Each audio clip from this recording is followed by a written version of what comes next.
নমস্কার বন্ধুরা, কেমন আছেন সবাই? আশা করছি সবাই ভালো আছেন, আমিও ভালো আছি। স্বাগতম জানাচ্ছি আরও কিচেনে। তো চলে আসলাম সব কিছু গুছিয়ে নিয়ে রান্নার কাছে। তো বন্ধুরা, রান্নার কিন্তু কিছুটা আমি করেও ফেলেছি।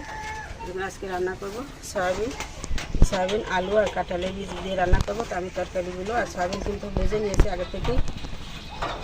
আর এই যে জন্য মশলা নিয়েছি, এখানে ধনিয়া আর জিরা বাটা নিয়েছি, আদা বাটা। তো আমি এখন কড়াইতে তেল দিয়েছি, তেল কিন্তু গরম হয়ে গেছে। আমি ফোড়নে দিয়ে দিচ্ছি, ফোড়ন দিচ্ছি শুকনো লঙ্কা, তেজপাতা।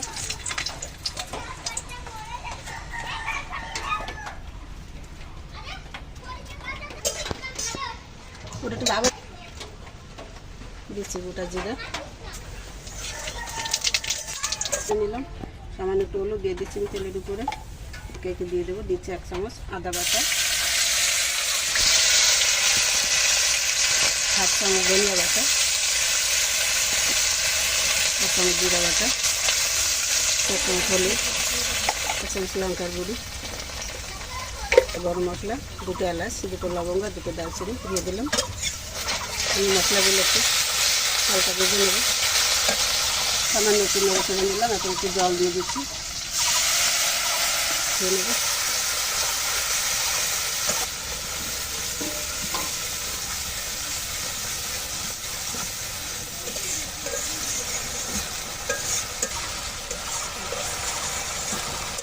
মশলা কিন্তু সুন্দর করে কষিয়ে নিলাম।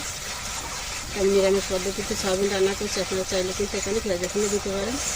যেহেতু আমাদের রবিবার আজকে, এই জন্য আমরা কিন্তু নিরামিষ করে নিচ্ছি। কথা বলতে বলতে মশলা কিন্তু সুন্দর করে কষানো গেলে দেখুন তেল আর মশলা কিন্তু সম্পূর্ণ আলাদা হয়ে গেছে। এখন আমি দিয়ে দিচ্ছি ভেজে রাখা সয়াবিন, আলু আর কাঁঠালের বীজ। তো বন্ধুরা, আলুগুলো তো সয়াবিনের ভিতর খুব সুন্দর লাগে খেতে, আর তার থেকেও কিন্তু দারুণ লাগবে। কাঁঠালের বীজগুলো দেখুন আমি কিন্তু সব গোটা গোটা রেখে দিয়েছি, কাটিনি কিন্তু মাঝখান থেকে। আলুর থেকেও কিন্তু এটা বেশি সুস্বাদু হয় খেতে। আর আপনারা চাইলে কিন্তু এভাবে বাসায় করে দেখতে পারেন।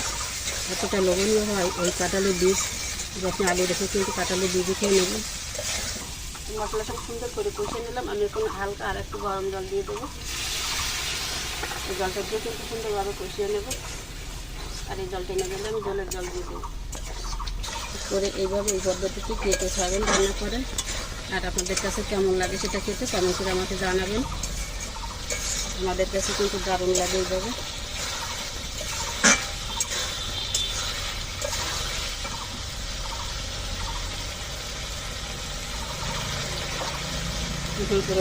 পরিমাণ মতো লবণটা দিয়ে দিচ্ছি।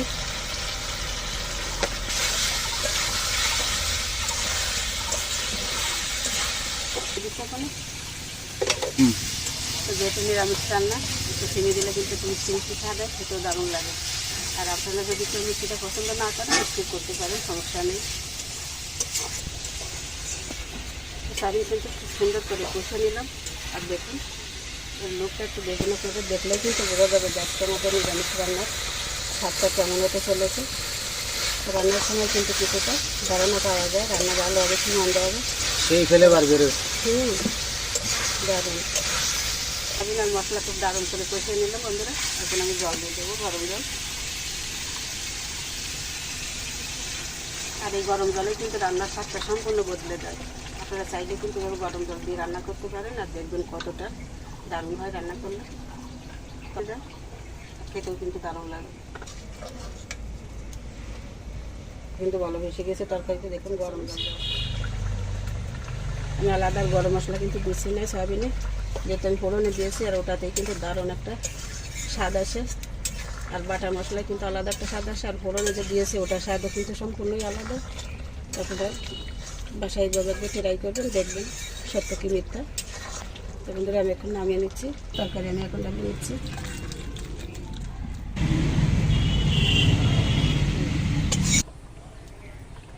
তো বন্ধুরা, সয়াবিন আলু কাঁঠালের বীজ দিয়ে কিন্তু রান্না হয়ে গেল, দারুণ একটা রেসিপি। তো রেসিপিটা আপনাদের কাছে কেমন লেগেছে কমেন্ট করে জানাবেন।